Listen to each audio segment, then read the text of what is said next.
თუ რაღაცის სწორად კეთებას დაიწყებ, იცოდე, რომ ის ადამიანებიც კი შეგიძულებენ და შეგიზიზღებენ, რომლებიც ერთი შეხედვით შეიძლება გულშემატკივრობდნენ, მაგრამ სინამდვილეში ეს ადამიანები გულშემატკივრობენ მანამ სანამ მისნაირი ხარ, მანამ სანამ მასავე წარუმატებელი ხარ, მანამ სანამ მასავე ავადმყოფი ხარ ცხოვრების სხვადასხვა სფეროში.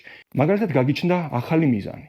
და ეს მიზანი იმდენად რეალურია შენთვის, რომ ვერაფერი ვერ მოგაშორებინებს თვალს ამ მიზნისგან და იწყებ ამ მიზნისკენ შეუპოვრად სიარულს. რასაკეთებენ ესენი?